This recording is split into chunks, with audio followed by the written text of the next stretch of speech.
And on Friday, September 23rd, we had our campus wear purple and turquoise, for those are the colors of suicide prevention colors. We had a large amount of our student body showing support. Also, this last Wednesday, we had a Wellness Wednesday on suicide prevention with words of affirmation to ourselves to spread positivity. It was a neat experience to see our campus and student body and staff come together on such a large topic. On top of that, we are excited to have our Wellness Center open 5 days a week, which is open all day, with counselors we can go to if we just need someone to talk to during the school day. Every year since I've been at Torrance High, our Wellness Center has been getting better and better every year. And this year I've noticed and seen that our school takes mental health and the well-being of students seriously, as they have created an amazing wellness center that they still keep improving and making more comfortable for everyone. That is all I have for Torrance High. And moving on to West High's report from ASB President Allison Tsai. West just had their homecoming game this Friday and announced their king and queen. Their homecoming is this Saturday on October 7th. They also have their senior sunrise coming up, but have yet to make a date for that. West High student section has been doing a lot better, and they have been decorating for them as well. They're talking to their own environmental club to see if they can help out with the trash issue as well. And also for their food bins, for the unwanted food and untouched food, people are putting them in the buckets, but they don't see as many students grabbing them. A report from South High School's ASB President Daniela Meyer. Homecoming court assembly was a huge success, and South's homecoming theme is glow in the dark. Their homecoming spirit week is this week, and their homecoming game is this Friday. West had their first away games student section, and it was one of their best student sections yet. Their fall pep rally went really well, and their senior sunrise is tomorrow as well. A report from North High School from Kaya Cotero. Their homecoming assembly is October 7th. Their game is October 14th, where they announce king and queen, and the dance itself is October 15th. They had a huge turnout at their senior sunrise, and a majority of people there played all the games, got free food, and the sunrise was pretty good.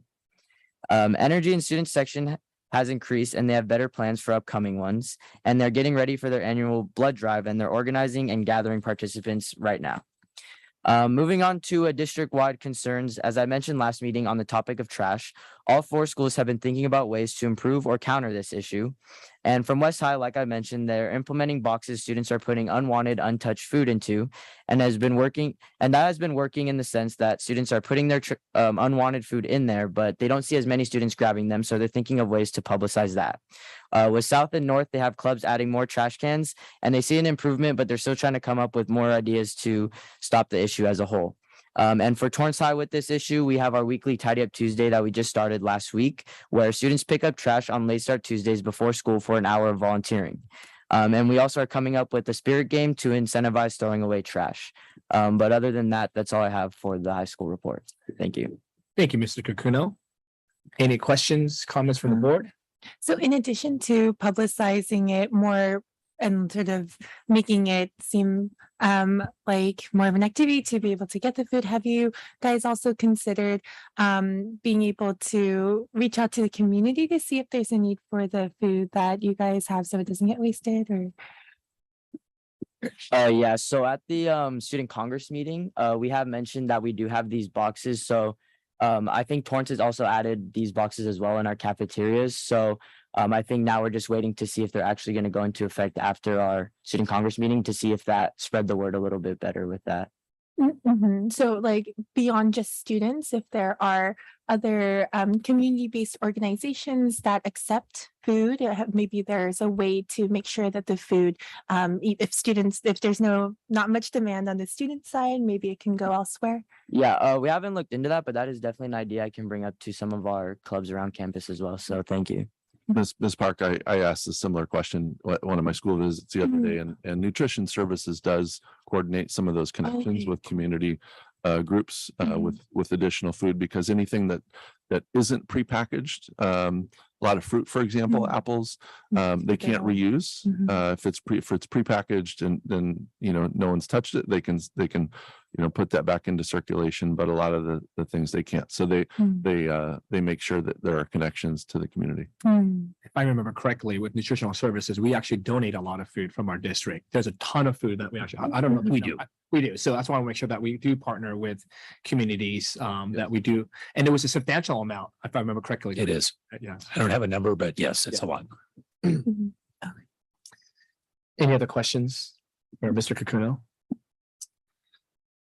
Your hair looks good, bro. That's all I gotta say, man. That's all I gotta say. So I've known it forever. We love the family. Everybody knows the Kakuno, so we love the family. So I just gotta advocate. And so thank you so much for the report and all that you do for Torrance High. Dr. Still, Superintendent's report. Thank you, President Han, board members. So not as comprehensive as Mr. Kakuno, but a few items of note. And I just mentioned my school visits and spending a lot of time trying to make it into all the classrooms, talk to teachers through the cafeterias and talk to staff. And just the consensus is that this year is so much smoother than anyone in past memory. Many people can't think before back to the fall of 2019, right?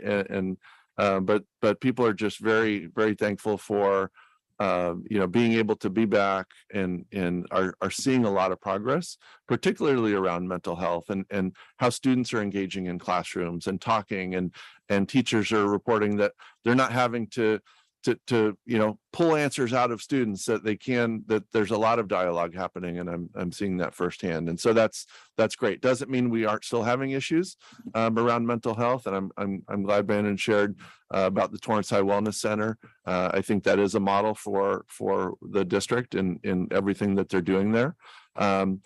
But we continue to look to make improvements and refine what we've put in place in the last couple of years. I've had a couple student leadership meetings. I met with students from both South and West. I have North High tomorrow morning and then Torrance High next week. Gil Mara, Katie Crumpy, and I are presenting this Thursday night at the North Torrance Homeowners Association meeting at North High. I think Chris Scheck might also make an appearance. We're invited to speak about some of the programs, dual immersion, the early college program, and some of the things that we're doing around school safety. So we'll be speaking to that group then. The State of Our Schools mailer got delayed a little bit. We have a new printer and new designer on that, but it's at the printer. It should be going very soon. Within the next week or so. So probably by the time we have our next school board meeting, that will have dropped in mailboxes and make sure. Hopefully, you all get a copy of that in the mail, and we are sending that to all households in Torrance, as well as some neighboring zip codes where we get a lot of students from. The 902. Not 90210, not 90502, because we know a lot of those families are Torrance families as well. Is West Beverly coming back? Yeah, that's right. West Beverly High. And then finally mentioned that the Budget Advisory Committee, as well as the Smaller Footprint Committee, headed by Dr. Butler, are beginning to meet. So if anyone is interested in joining that, reach out to him.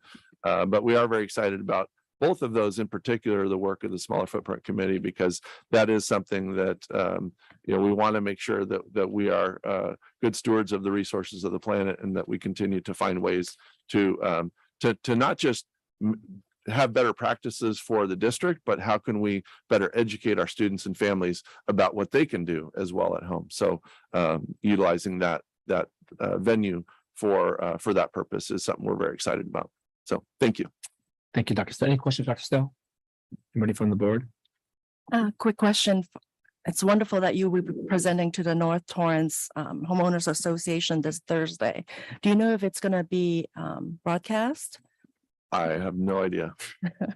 I don't believe so, but 7 p.m. in the North High Library, if I'm not mistaken. Yeah, they usually meet here. Usually Great. they record it and then we'll upload it on YouTube. And I belong to that board, so Oh, I know you're that- still on that board. I know that we'll be doing that. You're so involved. I remember you were on that board a Right. few years ago, and So we're excited to have them speak. So it'll be good. that's Bring great. tomatoes. Thank you. Eggs. Thank you. Any other questions from the board? All right. Oral communications, unscheduled hearings, non-agenda items, the Board of Education welcomes input from the public.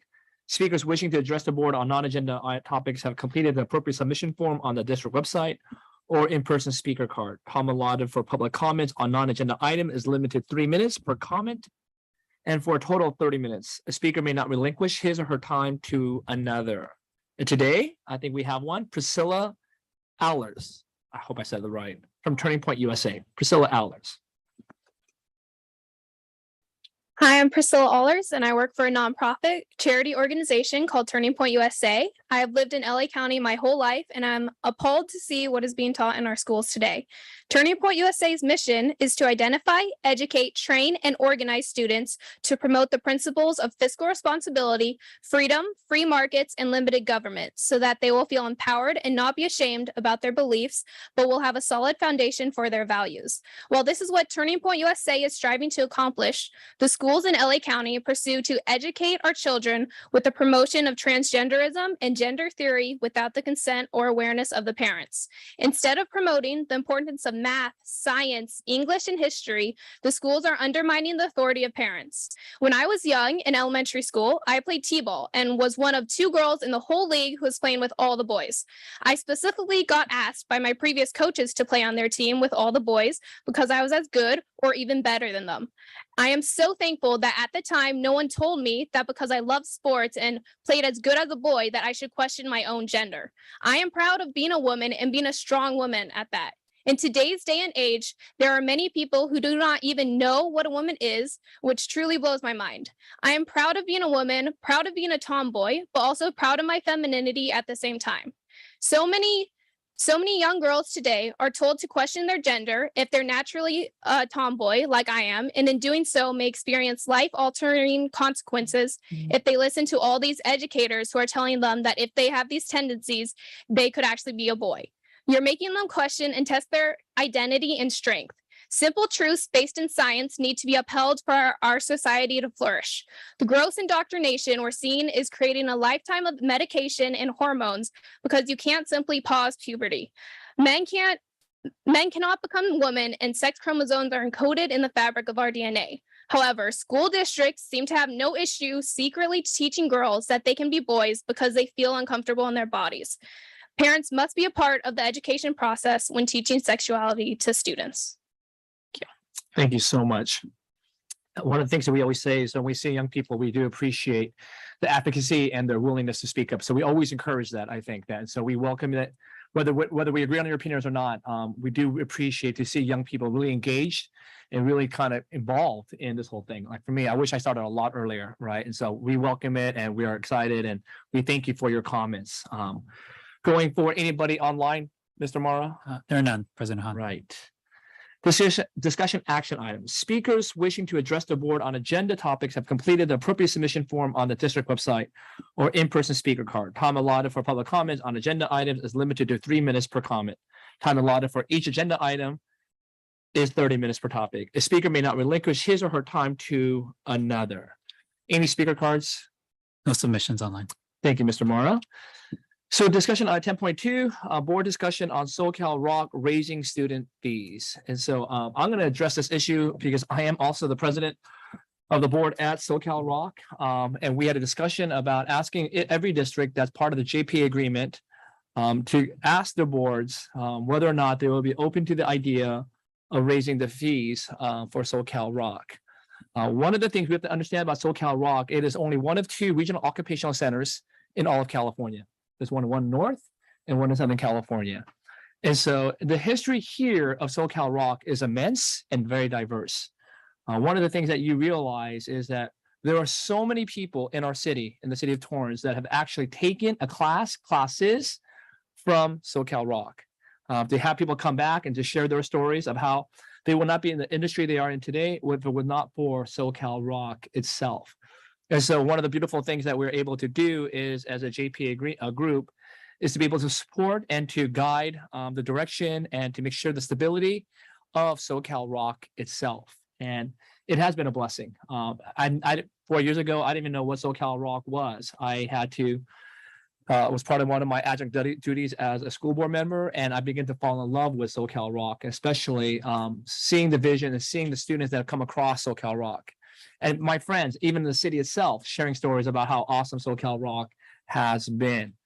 But as a result, we know that Socal Rock has gone through a major transition because it's no longer able to be supported by the state, right? So LCFF funding dried up, and therefore there was no more funding from the state itself. So therefore, I had to find new ways to find different revenue sources in order for Socal Rock to function and to go forward and to survive.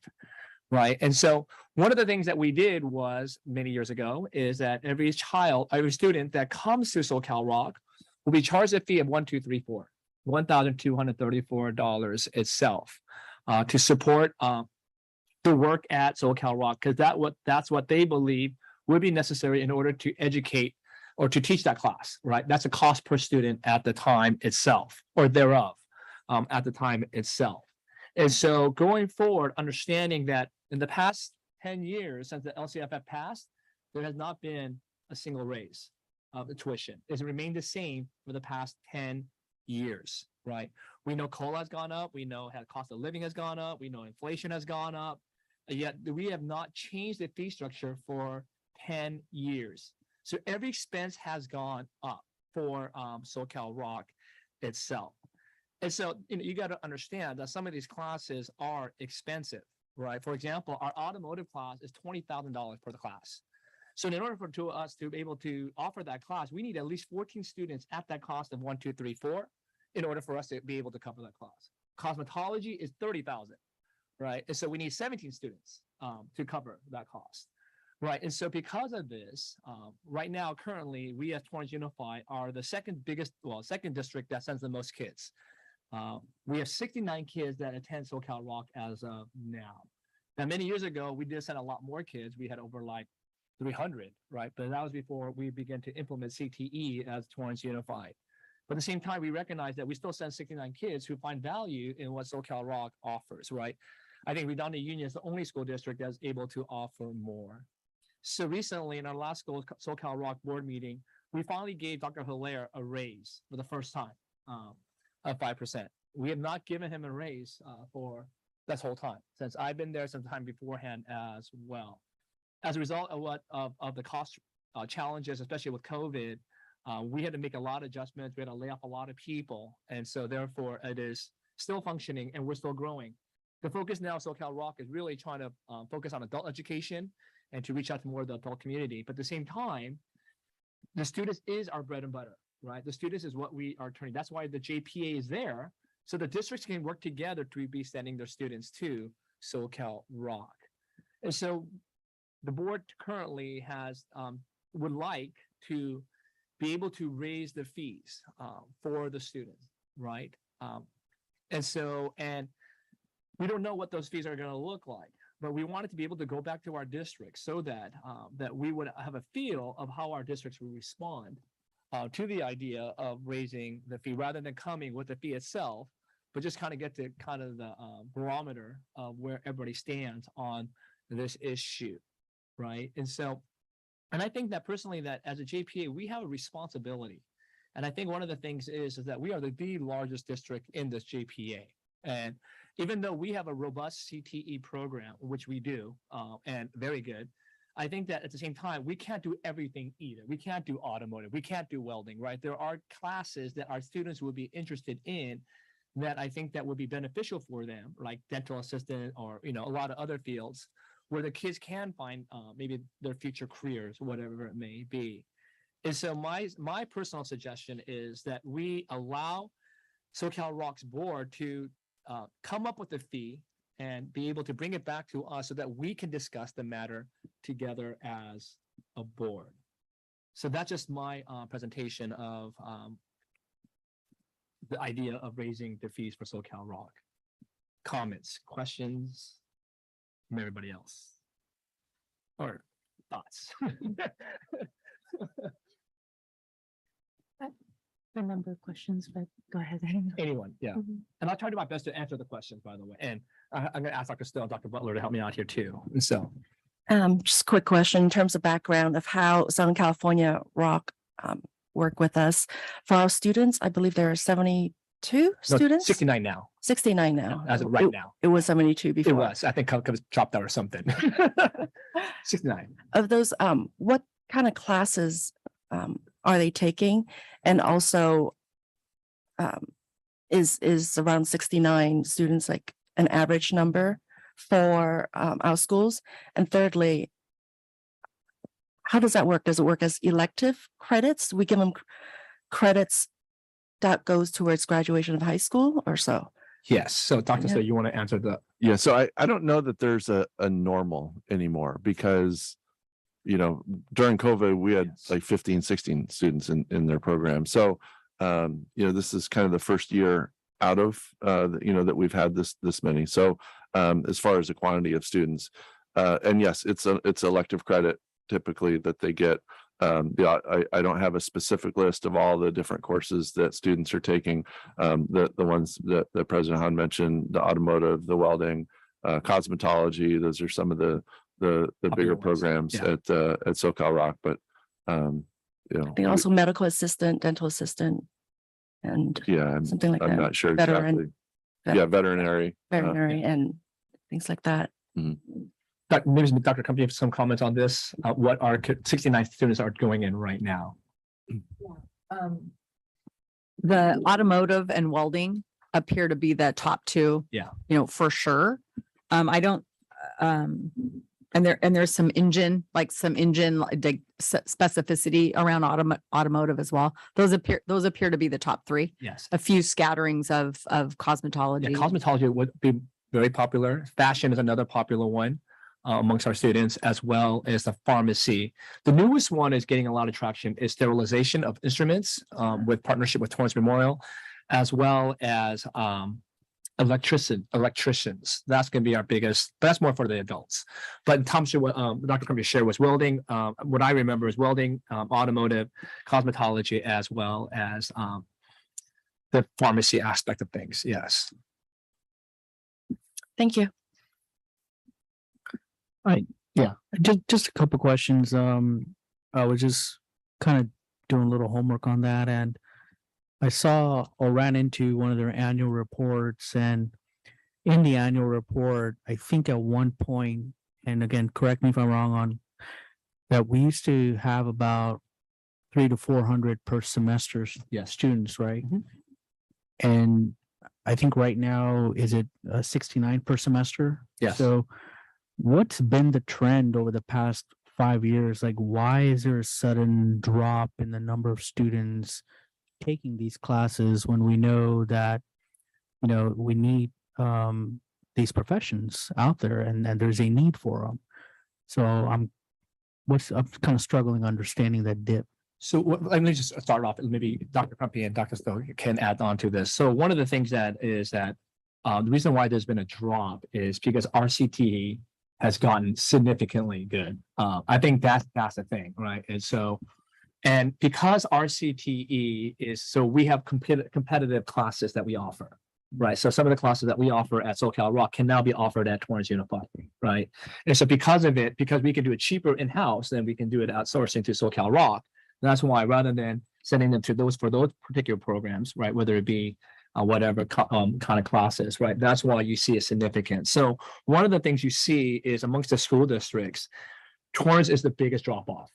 And the reason why is because we have the best CTE. So I'm just going to keep it real. I just got to say just the way it is, but that's the reason why there's been a significant drop off. So, Yeah. so are we anticipating that there will be more drop off, and therefore one of the factors to increasing the cost per student is because we anticipate, or Socal Rock anticipates, that there'll be less students, therefore the rate per student need to go up?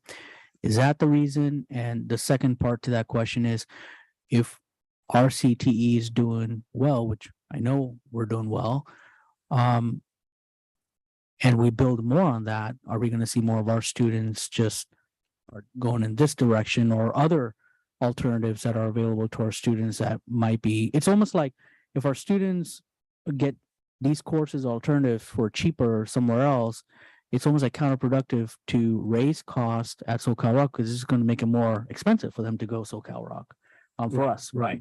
But my thing is that, so what we're trying to identify now are, what are the classes students need today that are not here, right? So that's the thing. We want to be non-competitive, right? At that point, right? We got to identify those classes like HVAC, like electricians, plumbers, automotive, welding. So we're identifying now courses that are not going to be, obviously, we're not going to do A through G here, right? That's the thing. Why would we do that? We do that at Torrance Unified. So there are classes that we're trying to avoid so that we can be a partner to the school districts, right? Trying to identify what are those classes that we can offer that we don't offer at Torrance Unified, right? So that's one of the things that we're working on right now, identifying. This is why one of the things we were trying to ask Dr. Hilaire to do was to find those courses, like what are the overlapping courses so that we don't offer those, right? And so that we can offer the ones that the students can't need, but we just don't have the staff right now to do this, right? And so I know that there's no proposed cost for the increase, but is there at least some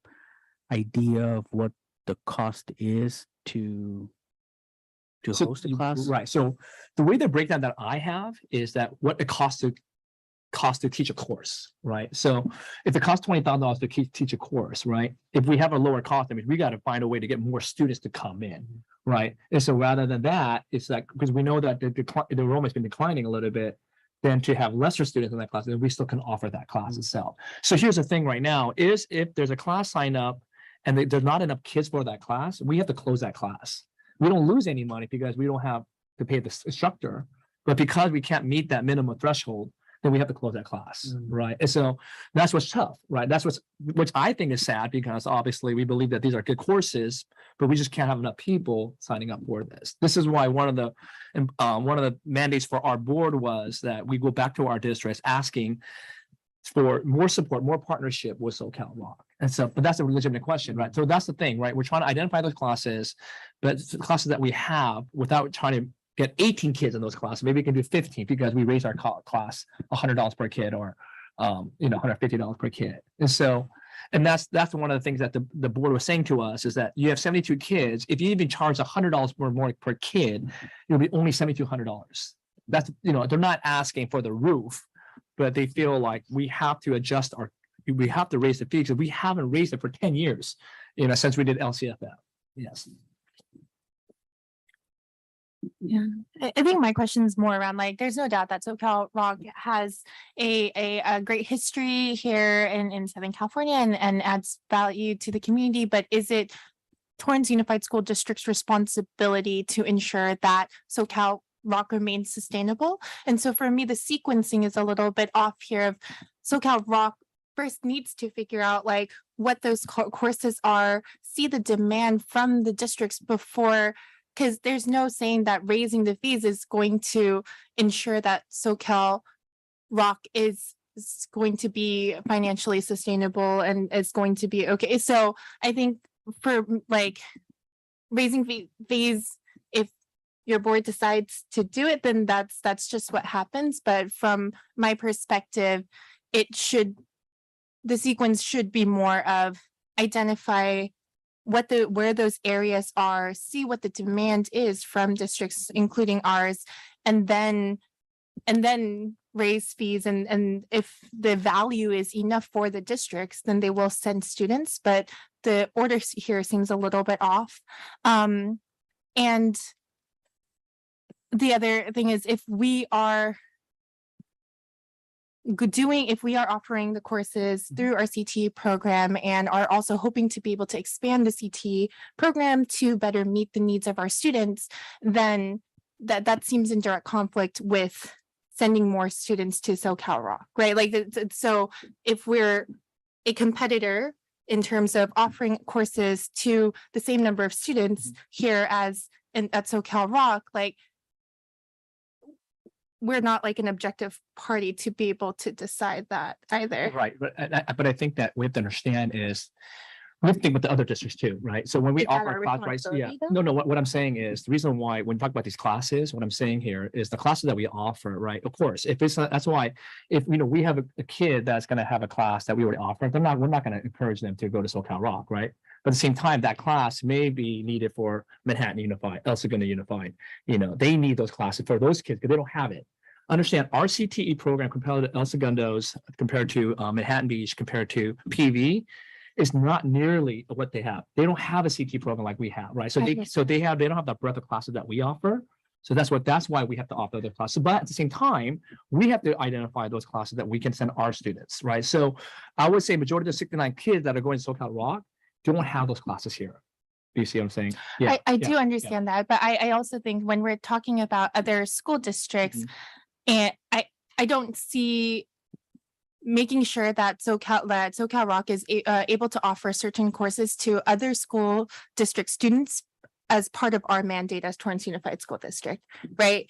And so if we're using that as a part of like the conversation, an arguing point of we need to raise the fees and ensure that Socal Rock can offer these courses to students in other school districts. That doesn't make sense to me because in a lot of ways, our dual language immersion program, our dual enrollment program, all of these things that we've invested a lot of resources into and distinguishing ourselves from other districts to be able to bring more students or make sure that our students are able to have really unique or wonderful opportunities like that. We're not paying for our students to go to another community-based group's dual language immersion program. So why for CT are we doing that? Because Or are we considering doing because that? I think because of the fact that we have this unique situation that we're JPA. The JPA thing is really awkward, right? Because of the fact this is a joint partnership association, right? This is why the decision that made our first Socal Rock, the decision, the direction of that institution is driven by one member from each school district, right? That's why we all have an equal say in the decision of the direction of Socal Rock. It's because of that mandate. It's like for example, we send someone from here to have that voice so that we can express our opinions of what we would want for Socal Rock, right? So the JPA it's interesting. For example, let's say it folds. Let's say the Socal Rock folds. What happens then? Where does the property go to? You know where it goes to? It splits amongst the six. We got to figure out what we would do with that property. Like, and for me personally, it's right behind Torrance Unified. I would not want to see it going to Torrance High School with something else, right? So if it folds at the end of the day, we're the beneficiaries, right? We all split, or I don't know what we would do, but it still belongs to us. But here's the thing: who does Socal Rock belongs to? It belongs to the districts.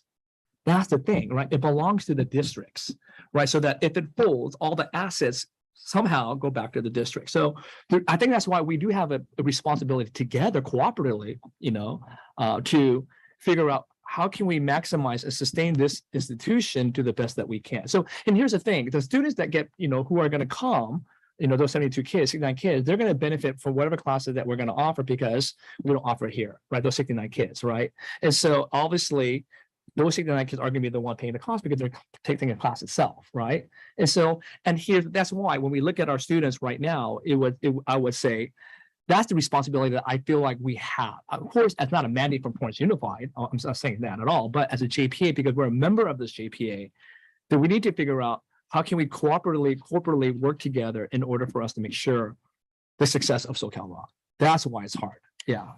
But yes, I Yeah. think it would be great if Socal Rock is able to be sustainable. But again, I think that if we are operating in some sort of market, that Socal Rock needs to first demonstrate that they are adapting and are offering something of value that districts and students want before we're able, like, we shouldn't be protecting just because we feel like there's the JPA, right? No, but that's the thing, right? We're offering programs now, right? There are things that we're coming up with, new classes, right? We're coming up. So yeah, I think that should come first, and Yes. then we should make the decision about But I think it's a matter of just fairness, right? At the same time too, right? We have not raised the fees for 10 years. It makes no sense that we have not raised. The only thing that has not been raised in the past 10 years is Costco hot dog, right? By the way, that's good. Okay, anyway, I'm just saying for 10 years, it's just that, everything has gotten more expensive except for this fee, and I think in order sense of fairness, I personally think it would be great if we were to at least have that discussion so that we can hear from Socal Rock's board what that price would look like and would that be reasonable to us? Because when they bring it back, we can say, no, we're done. That's why I feel like this discussion is so quite strange because Socal Rock can bring us the new fees whenever. Like, it's not up to us whether we receive a request for like new fees or not, right? So I think my thing is because at that time, if we say no to it, but the other boards they say yes to it, then it's done, right? They will vote on it, right? They will say this is going to be the fee, and then we'll bring it back to our boards, and then all the boards will decide. And at that point, then so be it. It will be, yeah. And then that's what I would expect. Well, that's what's gonna Yeah, happen. Yeah, mhm. but I think that I want us at least to present our opposition or are okay with this, so that at least they understand the temperature, right? What they don't know is where does our district stand on this issue, right? We're informing them so that when they kind of come up with this number, they would have these things in mind, right?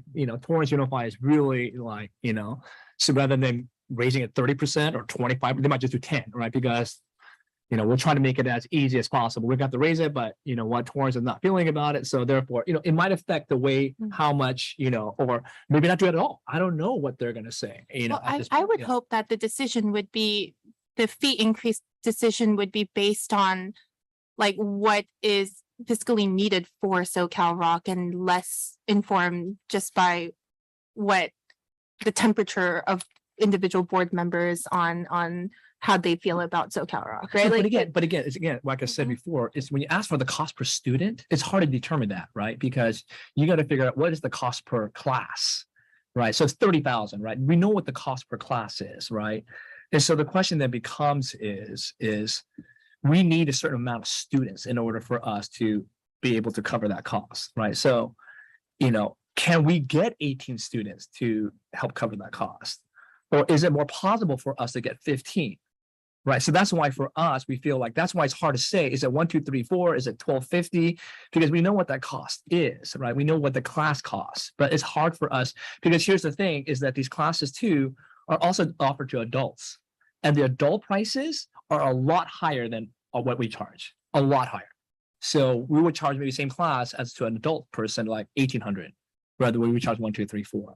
Right. So we're trying to maybe minimize the cost to our students. That's why when you're asking the question, what does it cost per kid? It's hard because some of these classes have adults, some of these classes, we know what we need in order for us to hit that number. That's why it's hard for us to determine, at that point. So when we get the space cost down, this fundamental cost, okay, we know that, our revenue is going to be $1,300 per student, right? So therefore now we can kind of calculate better. Okay, that means, for the adult people, then we can charge this much more or less or whatever. And then, try to figure out what we're going to need, right? We need a base. So that's what it is. Everything is based upon this 1, 2, 3, 4, because of the fact that that's kind of a baseline revenue number that we can count on, right? So that we can kind of like figure out what else we're going to need. And this is why it's when they're asking them for the per cost student, how much it is. That's why it's so hard.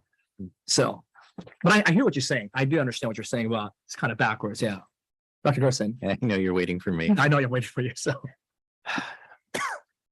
obviously, I know that Scrock has an amazing history, and I've talked about it before. My sister got her vet tech certificate.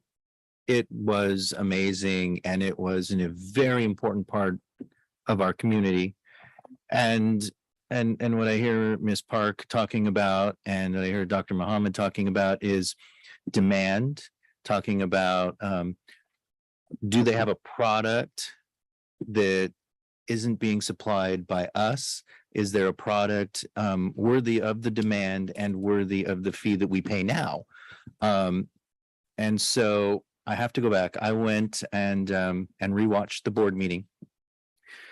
It was October 18th. So literally 11 and a half months ago, that Dr. Hilaire, the superintendent of Socal Rock, came before us. And so, I watched. So he said it was established in 1967. He talked about how when the local control funding formula came out, how that was kind of a death sentence to a lot of ROCs. And then he talked about some other things like a career guidance specialist. We have college and career counselors on our campuses. He talked about, they offer resume writing workshops and mock interviews. That didn't seem like something that isn't, is that high demand, that isn't something that we don't supply. And then talked about hands-on training in their facilities. And he specifically mentioned some courses. So he started off with 3D character design and animation. And I'm going to bring up El Camino, and I will tie it in at the end why I keep talking about Elco. So that's Art 144 for them. Let's see. He also talked about video game design, which is Art 145 at El Camino. Automotive, El Camino's program says The student will gain proficiency in safety practices, automotive services, testing, troubleshooting, brakes, suspension, wheel alignment, engine tune-up, electrical systems, fuel systems, emission systems, transmission drive trains, engine repair, engine rebuilding, automotive machine, or air conditioning. The same thing, long list for cosmetology and preparing students to take the certification exam. Emergency medical technician, another program that El Camino does, and over a course of 170 hours prepares them for their EMT certification test. And so we know that we have a partner who also does all of this, and as Ms. Park mentioned, the dual enrollment program where we do not lose money, and El Camino also gets paid from the state. Well, I had asked the superintendent, Dr. Hilaire, how the cost of courses was determined, and he said after about 1.5 years, one superintendent just said, just take 1/6 of the district's money. 1/6 is a huge amount because that goes to more than just paying for an instructor in one of our classes.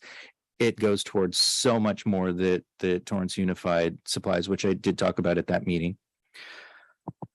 You've already talked about how much. One of the things that really bothered me, and so I had asked Dr. Hilaire is what has Socal Rock done to learn about TUSD, to learn about our district's needs, to collaborate with us and to understand how they could be a good partner.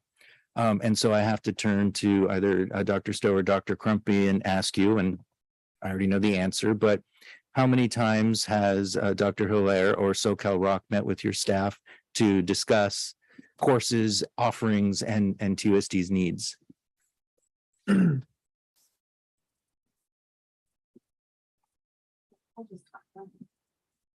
Today. Oh, there we go. So it's my understanding that Dr. Hilaire met with the North High principal on one occasion last year, and a counselor from Socal Rock met with the Torrance High School counselors.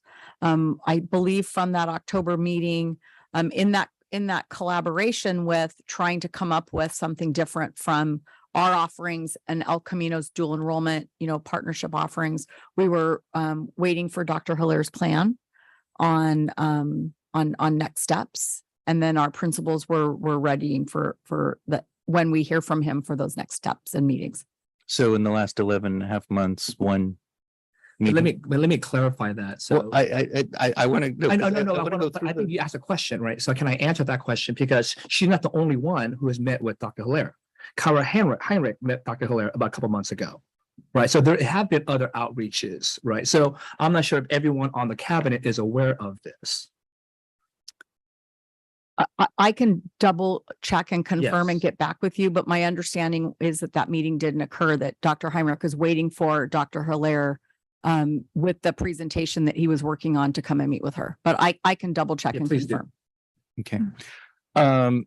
I'd also recommended at that meeting that Dr. Hilaire reach out to the Torrance Area Chamber of Commerce.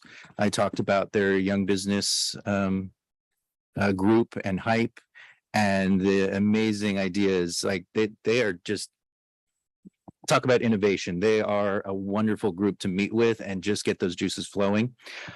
So I reached out to the Torrance Area Chamber of Commerce and asked in the last year, how many times has Socal Rock or their superintendent met with any member of the chamber, and it hadn't. And I learned that in fact, the chamber has sent invitations for Socal Rock to participate in events, which have gone unanswered.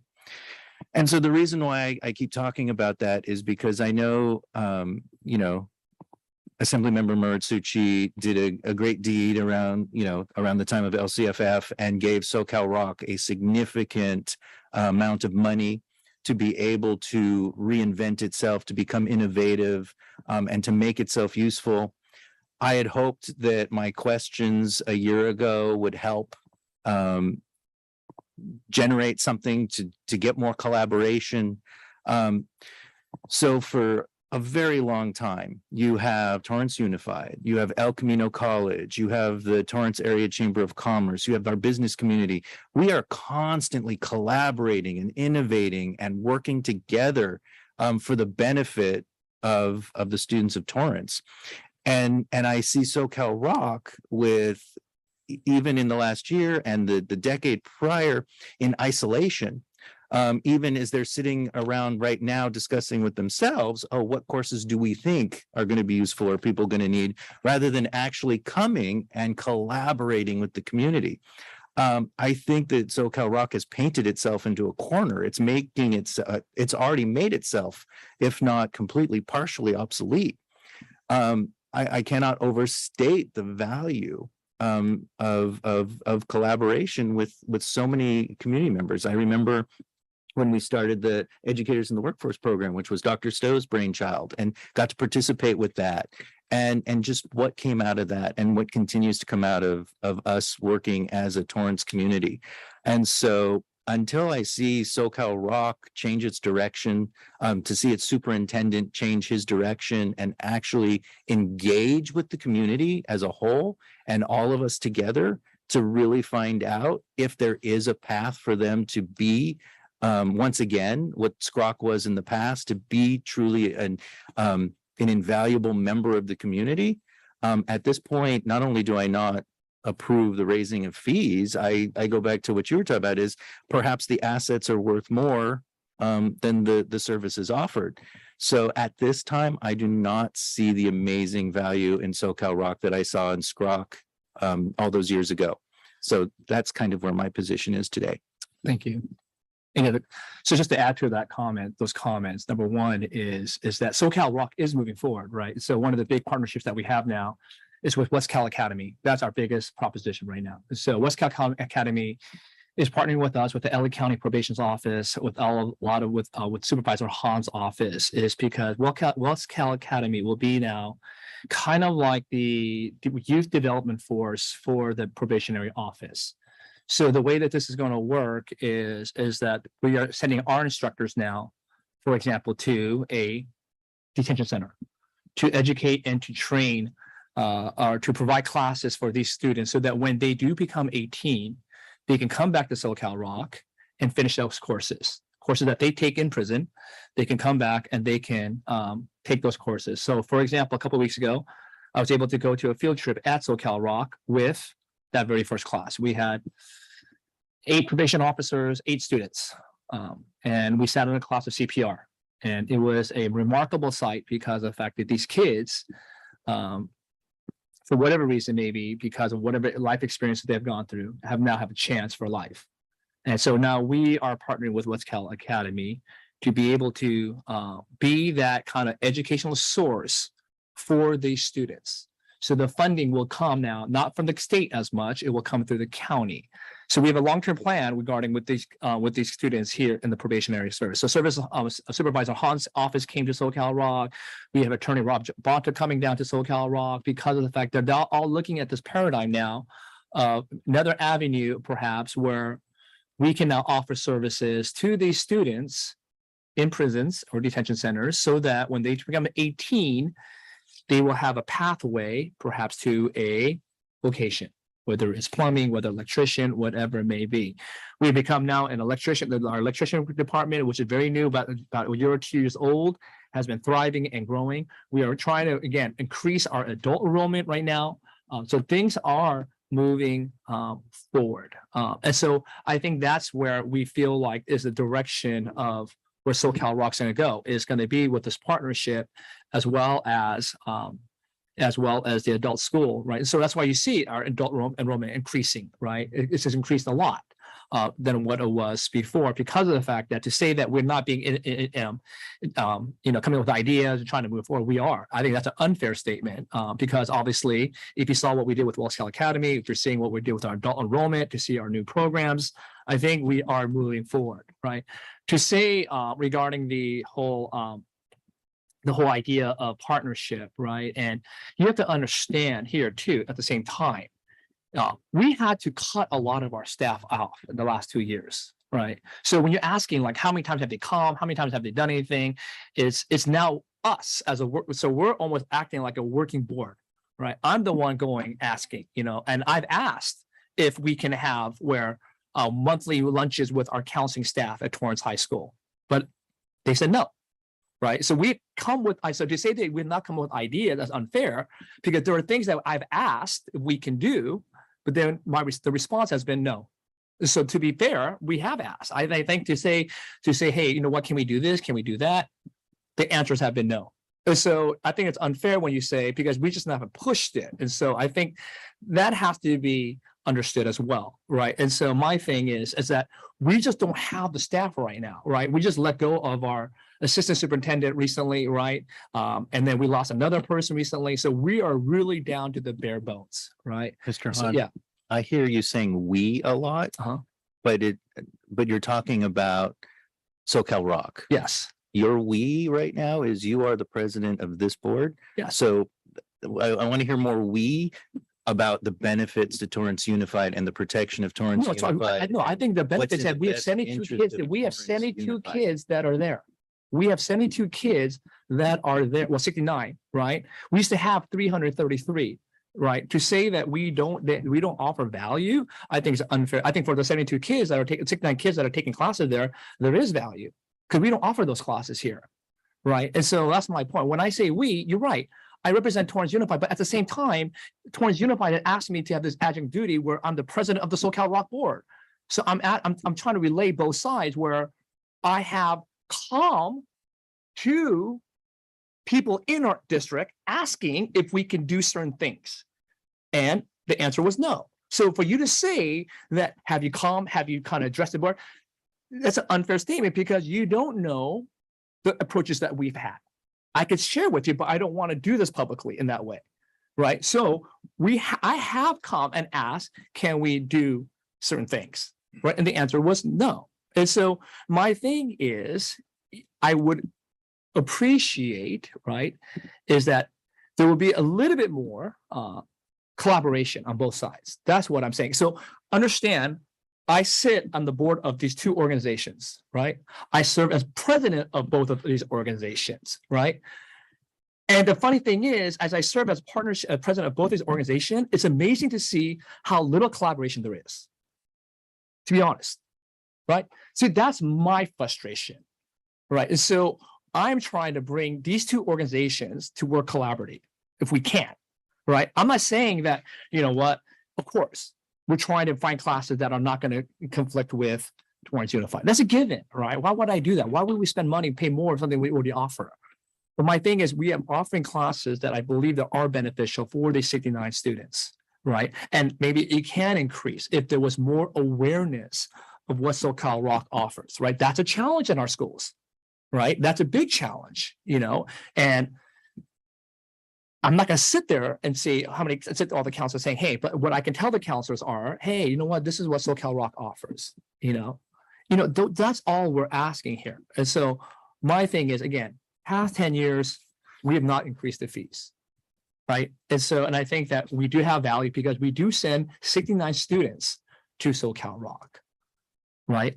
We're the second number of students, right? From Redondo Beach, probably number one, I think they do 72, right? But we're the second, what used to be the highest, right? And so to go from 333 to 69, we got to figure this thing out. So my question is, again, as a board, I can go back and say, what, we discussed this, and this is the kind of the feeling that we have as a board, as our representation to the board of Socal Rock. Because again, understand, prior to this meeting, I already told them the likelihood of this coming forward from our board is nil. So it's not like they don't know. I'm just doing my best right now to figure out, not nil, but I'm just saying my best right now to say, hey, can we address this issue of raising the fees? Because again, when we had a discussion, I was as a representative of Torrance Unified, I said, we're not going to be okay with raising the fees as a district. I just made it clear to them. Yes. I don't agree. I think personally, I don't agree with the assumption that we don't agree with raising fees at all because also 1/5 of the board. I think for me, what I would want is transparency into how the fees are determined. Because for me, I want there to be clear separation because the scope right now of Socal Rock, it's not just high school students. You're saying that there's an increased focus on adults or these other partnerships. And so as I don't think it's responsible for us as Torrance Unified School District to be increasing fees so that Socal Rock can pursue these other partnerships or have more resources or staff or whatever for these. So I just want a clear separation when we're talking about increasing fees for students, that is to match with whatever the market rate is because of the 10 years that it's been since they've raised fees. And I want clear justification for why a fee is a certain amount rather than it be based on the sentiment of board members at different school districts, we're going to raise it some percentage. That won't fly for me. Right. So Mhm. again, the basis that we have right now is 1, 2, 3, 4, right? That basis affects what we charge for adults. Yes. It has to, Yeah. right? Because if we have to charge a larger rate then for the adult school to cover the cost that we can't not meet because of 1, 2, 3, 4. Does that make sense? Right, because we have a set cost, right? And so we know that we could probably get 15 students, historically, I'm sure we have data that way. So we calculate 1, 2, 3, 4 times 15. And then whatever the difference is, we got to figure out, okay, we got to charge this amount for adults, right? So that we can have this course. We know what the course costs. It costs $30,000 for cosmetology. But it should be the same thing for adults. It's not. Adults are going to pay the amount that they think that it's the course is going to Right, give so that's- value to them. So I feel like there is a way, that's how pricing in markets are always done. They That's why- figure out what is the consumer's willingness to pay for something. But at the same time, we have our own cost. We got to figure out, we got to cover our costs, right? Exactly. So that's I why- think so the going if rate, there so are the going a rate ton of for our extra classes, costs- no, our going rate is fair for the adults. It is a fair cost, right? Mhm. We're not crazy expensive or cheap, or it's a fair cost, right? And so that's why for us, it's trying to determine, right, is that can we raise the base cost for the kids, students, right? Because that's different. It is significantly different, right? What we charge an adult is because it's different because the kids, the funding, where does the funding come from? The state? It comes from the state, right? From us, right? And so because of that, it has to be different than what we're going to charge the adults. That's just the reality, right? And so trying to figure out what is that basis for each individual cost for a kid is difficult. Whatever we decide on the kid is going to be compensated or equalized based upon adults, right? It has to, right? Whatever we get from the kids is gonna have to be covered by the adults. There's no way around it, right? And hopefully we don't make that be higher, that much higher, so that obviously if we make it too high, then we're not gonna get the adult students, so then we can't offer that class. That's why it's a nuance. It's very fluid, that cost, right? We just know what the cost of the class costs. 30,000. That's our instructor fee and the consumables. That's all we know, right? So then we got to figure out, okay, we know that Automotive costs 20,000. Okay, so how are we going to get to that 20,000? Right? We know we charge 1, 2, 3, 4. We know what we can do, but that's what it is. That's what I'm saying. So Yeah. that's reasonable to me. But what my thing is that whatever proposal comes before us, Yes. I want to make sure that we are understanding that is the cost of running these individual Oh, yeah, for classes sure. and Yeah. not for the sustain, so that we can maintain the financial sustainability of the larger organization. Yes. And I think whatever we come back with will be an explanation of that. It would have to be. We would have to explain why we came up with that number. Yeah. Whatever that number is. Any other thoughts, comments from the board? So if I were to go back to Socal Rock, can I say we're at least open to the idea, or would that be too much to say? I still don't understand how we can be we're not open to the idea and then they don't raise the fees. That's not a possibility either, right? It is a possibility. If the districts come back saying, you know what, our board sentiment is not for this at all. If 3 of the districts come back, that's done. We're not going to raise the fee. That's it. That's the thing, right? The districts are the ones who are going to vote on whether or not. That's what it is, right? So if we say no, the other districts say yes, then we're going to go ahead with it, and then, we can come back and whatever that price is going to be because the majority of the board, right, at Socal Rock itself, right? So I think what like I said, they wanted us to go back. They wanted me at least to go back and to see where your board is at, even though I kind of felt what it might be. So that's what I'm trying to ask. Like, what is the message you would like me to bring back to Socal Rock's board regarding the increase in fees? That's why we're having a discussion. To hearing what the fees going Okay, to be. okay. Like, I'm still, what I said at the end, I need to see the value before I discuss increasing the fees. I don't see the value yet. President Han, I think I've kind of stated my opinions that I think we're lacking the data, such as why has the trend been what it is? Where is it going? Are we able to supplement that trend with our courses, El Camino, adult school? So really, what's the plan for Socal Rock? Where are they headed? And how are they formulating their cost structure? And what's that gap? And therefore, what's their proposed increase? And then with all that information, if that can be presented, then I think we might have a meaningful conversation to see if that's something we would like to digest or not.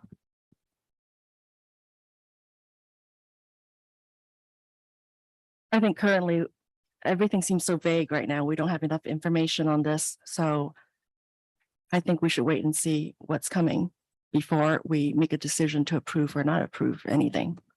Thank you.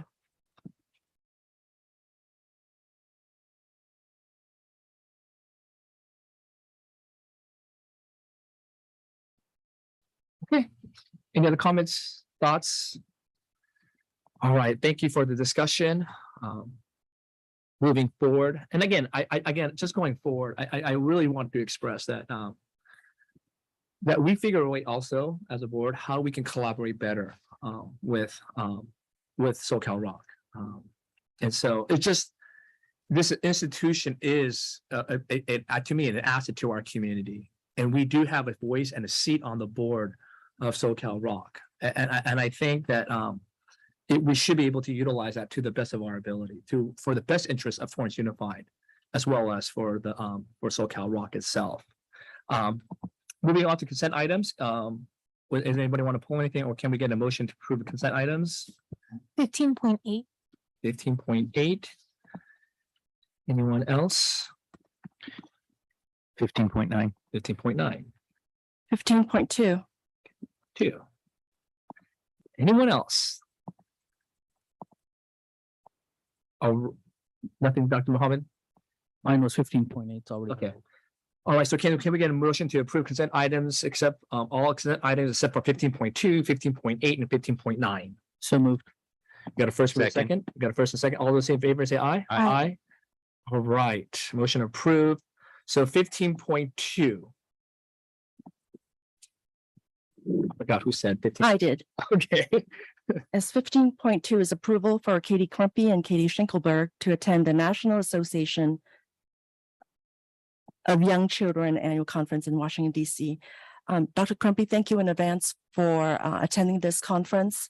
I like to note that a lot of times our cabinet members and other teachers and administrators attend conferences like this to learn from the other districts. And so what more that we can do and how to better our district. Can you tell us a little bit about, I'm just curious as to this conference. Can you tell us a little bit about the this NAEYC? Actually, there's an E. That's the subject, didn't say for the education of young children, but what you are focusing on, what you plan to learn, is there a theme to this conference this year? So with trying to be more inclusionary with our preschool program and with a new coordinator of early childhood education, neither one of us have attended an early childhood conference before. So we're in need of educating ourselves and learning together to come back with a comprehensive plan to kind of extend our vision to ensure that we are offering the most opportunities that we can for our 3 and 4-year-olds.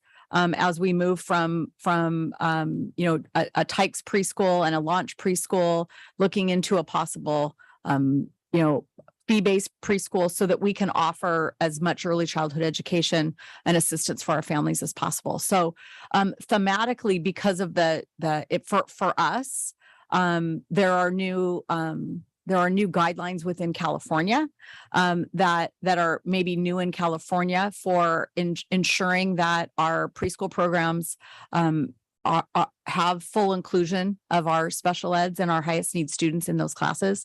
It is not new to a lot of other states in the country. So part of that, the national conference is looking at how to infuse special education students into our existing preschool programs. And so that's one of the predominant reasons that we're attending, and also to look at what in following what we do as a district, how to provide professional development and collaboration activities for our teachers, because they're funded differently. They go to school in different times. They've not been part of the K-12 system, and we're looking at designing a plan and a program so that we can have highly trained teachers that teach our youngest kids. Great, thank you. I didn't think that we went to this conference before, so this is a new thing. Wonderful. Do you by any chance know if it's always in Washington, D.C.? I don't think it's always in Washington, D.C. I think they move across the country, to be fair. Across the country, yeah. Cool. I just happened to be there at that exact same time that you'll be there, Oh, well, actually. you can host us. I don't know. Thank you. I move that we approve 15.2. Second. We got a first, second, all those in favor say aye. Aye. All right, moving forward to 15.8. Approval for Torrance Unified School District to enter into an additional consultant agreement with South Bay Children's Health Center. Yeah, so it states that we're going to be expanding our current agreement to include 6 additional clinicians and social workers. Is there a reason that we are not able to fill those positions in-house? Why is this consultancy? Why is it needed? Yeah, we have flown this position for our social workers, and we have been unable to fill them at this time. And so South Bay Children's has graciously offered to assist us and provide us looking for those employees, with a full understanding that we will continue to recruit and find the employees as well, and they will pull back and adjust the contract as needed. So we're not bound, for the entirety of a school year. They're being very strong and collaborative partners with us on this. Thank you. Any questions about this? Yes, go Dr. Mohammed. President Ron, my only comment on this item was that I would like, if there's concurrence from the board, to have an updated presentation at some point over the next couple of months, just on the general status of our mental health and wellness centers in our district. How are we currently staffed? What's been the caseload like? And what more do we need to do? Where are some of the areas of opportunities and challenges? So just if we can have a presentation on that, I'd like to understand more about our general status of mental health and wellness in our district. I agree. I think that's a very good idea. I have searched for information regarding mental health that our district has been providing all this time, because I know we have been doing that. And what we've done, what more we could do, how many students, how many employees utilize our mental health system resources. I think we've done a lot in this field, as obviously you guys know, this is one of my top priorities. And so I think a presentation on the current status of what we've been doing, what we're going to do, and how it's been would be wonderful. And I think what would be helpful too is to identify what we mean by mental health. I think this word has been tossed around, and I'm not sure about my colleagues up here. I don't know what this is. I don't know when we say mental health well-being. I get an idea, but I don't get a full-on understanding, a picture, to be honest with you. When I talk about mental health, I'm doing well. That's what I think about mental health. But I wonder what, are there categories for this, or are there metrics for this, or just so that you can afford, like Dr. Muhammad said, just informing us. I think that we use terms just because they're seem to be politically correct terms, but I kind of want to have a better understanding of what we mean of mental health and what is the goal of mental health well-being. Like, is there, at what point do we say they're mentally healthy or well-being at that point? I just, again, just inform me. Maybe I'm just being naive here. I'm just kind of curious how, or are there metrics when our government talks about this, things like that, unless you guys know better than me. So, yeah. So then can we get a motion to approve 15.8? So moved. Second. We got a first to say, all those in favor say aye. Aye.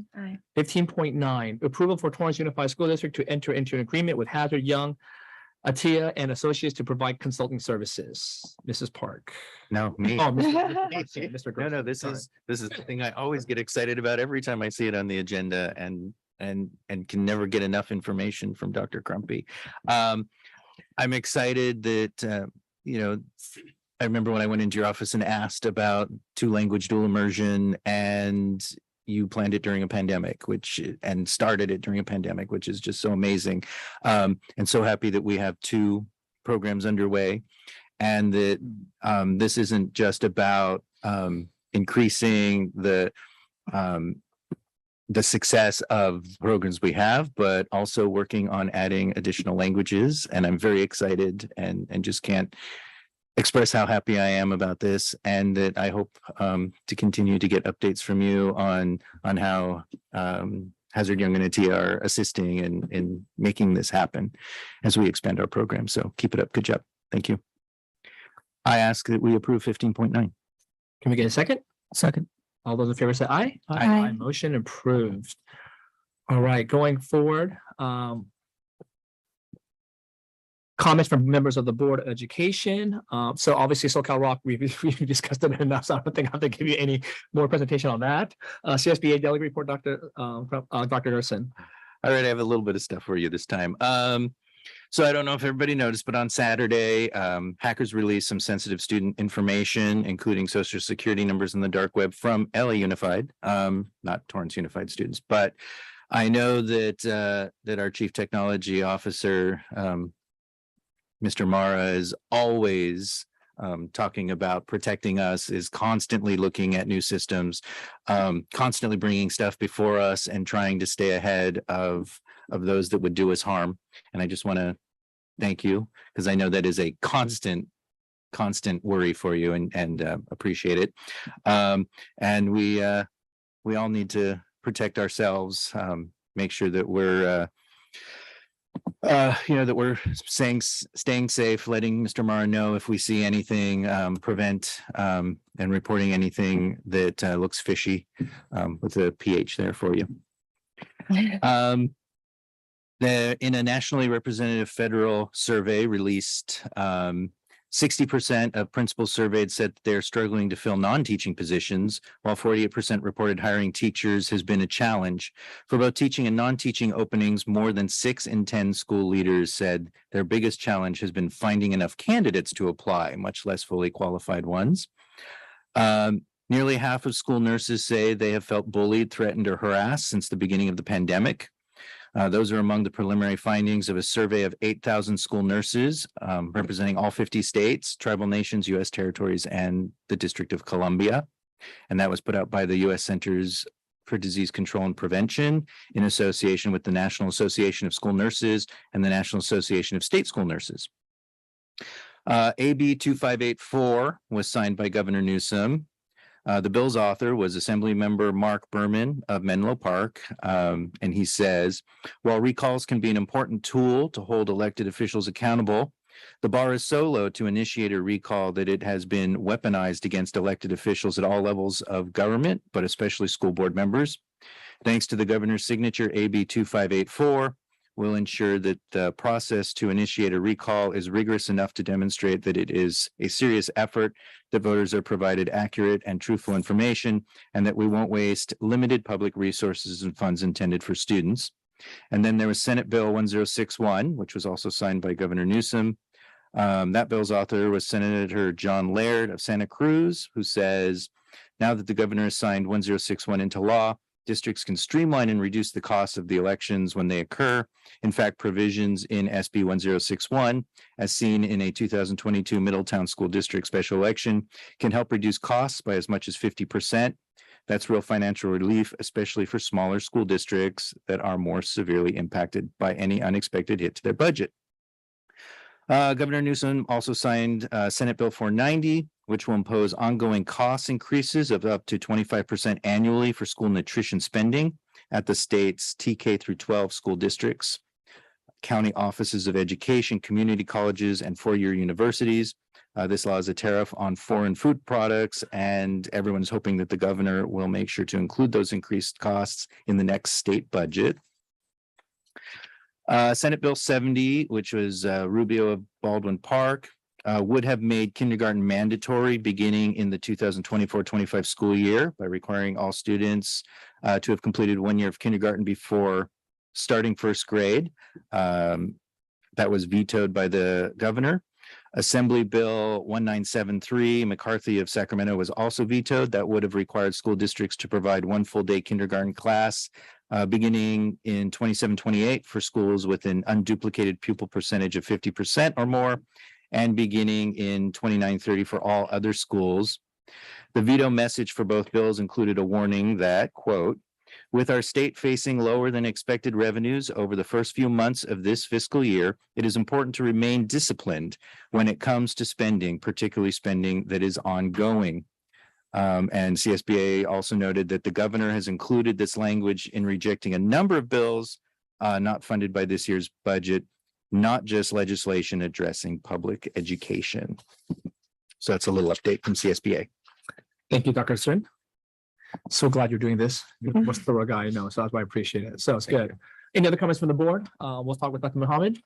No, thank you, President. Thank you, Dr. Muhammad. Mrs. Park. Yes, I think also in honor of Yom Kippur being celebrated on Wednesday, Governor Newsom signed a bill recognizing Lunar New Year. It's a California state holiday.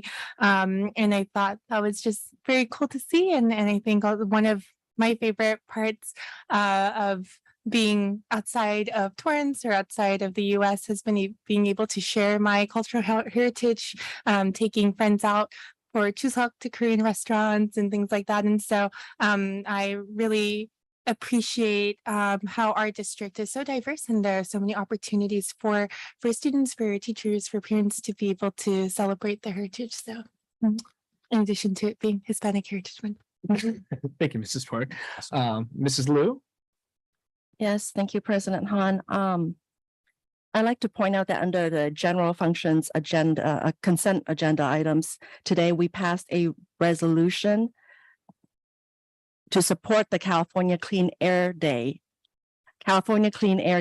which is on October 5th, this coming Wednesday. I want to encourage everyone to go out there and do whatever you can, at least just for this one day. This resolution, I drafted this resolution a few years ago, and I'm very happy that we are continuing to approve this, support this. California Clean Air Day was a major success for a Coalition for Clean Air, a nonprofit that's statewide, that's devoted, the only statewide organization devoted to clean air. And it matters a lot. I was on the board, so I know a little bit about it, but I'm just very happy to see that we are encouraging our school administrators, teachers, and other employees to help teach students and others about the importance of lower emissions. One of the things that people that I see all the time is that there are cars outside schools when school ends, and the cars are idling. It actually creates a huge amount of pollution for that particular area. And this is where the school is, and this is where all our children go to. So we, especially if we can remember not just to carpool and conserve energy, but also not idle our cars while waiting for our kids to come out of our schools. It's one major one. And another one that I want to recognize is our resolution proclaiming October 9th to 15th as the week of the school administrators. We've always done this every year, and I just want to give some recognition to this, that it is, along with the teachers and other employees, the administrators really help make our pupil achievement successful in our district. And lastly, my usual congratulatory recognition of our classified employees who have an anniversary in how long they have worked for our school district. We have from South High School, Lovita Pollock, who has served our district for 15 years. Thank you very much. Thank you very much, Ms. Pollock. And for 20 years, we have from Calle Mayor Middle School, Latasha Cooper, and from Hickory Elementary School, Cindy Hamill. Thank you for your 20 years of service. And lastly, for our 25 years, and we don't always get this at every meeting, we have from Torrance High School, Mary Ann Sablan, who's also the school staff assistant one. Thank you very much, Ms. Sablan, for your loyal and continued service to our district and to our students. That's Thank it, you. President Han. Anything else, Dr. Gerson? Oh, I won't, Ms. Park. Thank you for Mrs. Park. Sorry. Thank you for bringing up Yom Kippur and the Jewish New Year, and I look forward to celebrating the Lunar New Year with you. But I just wanted to remind everyone to support their local school by signing up for the Skechers Friendship Walk. Thank you, Dr. Gerson. Again, so a couple things for me is, again, I do appreciate that October 9th to 15th is School Administrator Week. I have to say that because my wife is a school administrator. So I say, hey, honey, good job, good job. So I will appreciate you next week. So again, all the administrators, again, we have a lot of new administrators at our schools. And so we're appreciative of all your hard work and all that you have done. Also, homecoming, we're excited for the homecoming. I know that, now you have a kid in college. That's always good when they come home, at least they come to homecoming. He hasn't come home yet, but he's coming for homecoming. And so it's good. And so it's just good to see all our graduates come back and to celebrate. That's one of the beautiful things about our city and our school district. It's a big family. So it's always good. So we wish all our students a great week. Good luck in the homecoming games itself. There are two things that I like to address, though. I want to express my appreciation to Mr. Mara. Again, as Dr. Gerson has mentioned, cybersecurity has been all over the news, especially with LAUSD's ransomware situation. It's a very serious issue, and I want everyone to understand that we are on top of this. We have a great staff, and they're all that we can. Again, we all need everybody's participation. Everyone's got to do their part, and so again, we do appreciate it. It's not easy. It was interesting to see how many districts were hacked this year by this one source, and so it's just something to be wary of. And so, but again, we want the public to know that our staff is on top of it, and they're doing a great job. And so we do appreciate them. And so again, we have to work on this together. The last thing I kind of want to discuss or to share with you is yesterday, my nephew had a friend just die of a fentanyl overdose. Another LAUSD this past week, this weekend, it was his friend. And it finally hit home, close to home for us, because of the fact that I texted him today, making sure he was okay to lose a friend. And obviously, this fentanyl overdose situation has now become an epidemic. And I think that something that we as a district are trying to address right now as well. And we know that I want the public to know as well that we are working on coming with a policy and to thinking of this thing through. And so I appreciate the cabinet for working on this. And so, and I look forward to seeing what we will do to address this issue. But I want the public to know that we are addressing aware of this issue. And at the same time, to encourage the public to talk to their kids about this. It all begins at home. And so it is becoming an epidemic, in my opinion, especially when we see how many kids have passed away in LAUSD. This is their 8th kid, I think, or 9th kid. And so it's an issue. And so, but I want the public to know that we as a district are aware of this, and we want to do the best that we can to keep our kids safe as well. So appreciation to all the cabinet for everyone that works so hard for the safety of our kids and all that they do. And so if we can have a motion now. President Han, may I add? Yes, something? yeah.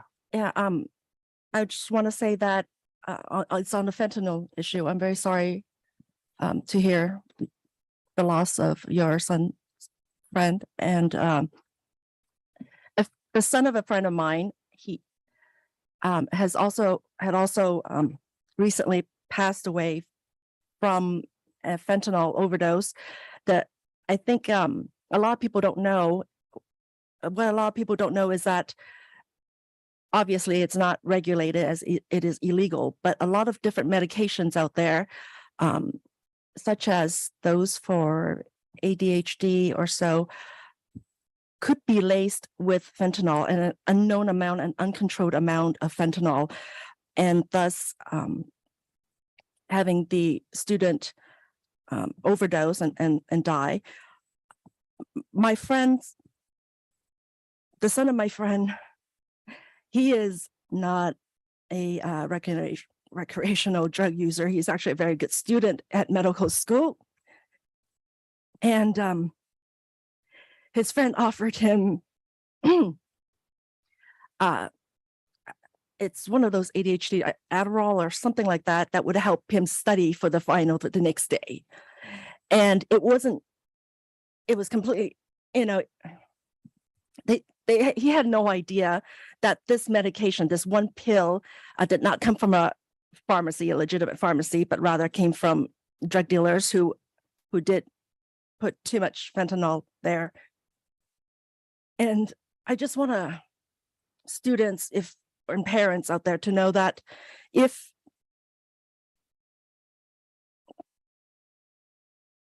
this is usually occurs in college, if the student is wanting to take a drug to help them concentrate for a final or so, I don't know if it really does work, but they shouldn't be doing it anyway. It should be prescribed by a medical doctor.